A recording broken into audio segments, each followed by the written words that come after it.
Dana White on hand here with you. And Dana, each team has got 4 wins. All the fights so far have ended in finishes. You've got to pretty much say this is the best opening round there's been on a show. Oh, without a doubt. This season is so awesome. You know, the concept of bringing in all world champions from, different organizations to see who gets to face the pound-for-pound best fighter in the world, Demetrius Johnson. When we first started talking about it, I wasn't sure if we were going to be able to pull it off. And then as it started to come together, I was super excited. Again, a division that I've talked about for so long, and where the champ is so dominant and such a great fighter, but the division hasn't got the respect that I feel it deserves. And it's good to see so many people talking positively about this season of The Ultimate Fighter. So is that where the hesitation came from, though? You just didn't know if you'd be able to find enough talent in that division to challenge it? No, I just think it's the cool place that we're in right now in this sport. Mm-hmm. When we first got into this thing, it was the Wild Wild West. Yeah.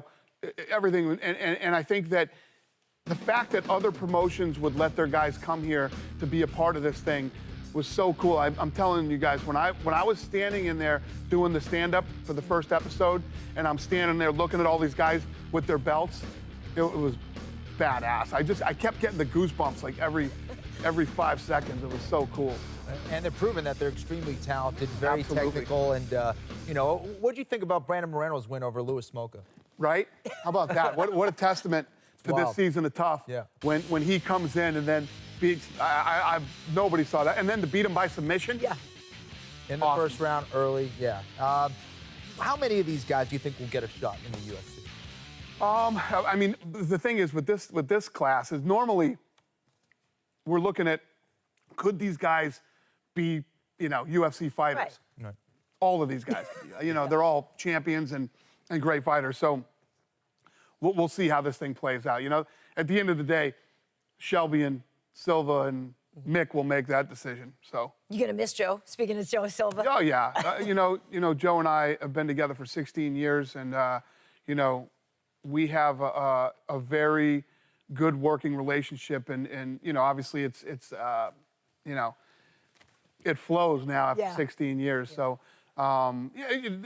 this whole thing, a lot of people, Lorenzo's gone, and a lot of other people are, Dave Schaller just announced that he's leaving, another guy who I love and respect and love working with. So yeah, it's going to be different, but there's a lot of good things going on. Absolutely. Well, Henry Cejudo, obviously one of the coaches, a very talented fighter. This guy can get no respect on this show. Have you noticed that everybody picks on him? Everybody gives him such a hard time. We saw him in the Coaches Challenge get absolutely demolished. I'm going to tell you what Top Golf, but he hangs in there. He's got a good attitude. What was weird about the Coaches Challenge to me is Cejudo is a, he's an Olympic, Olympic medalist, and it just seemed like he wasn't even trying. It's like he didn't care. Yeah. Whereas Joe was seriously focused and wanted to beat him.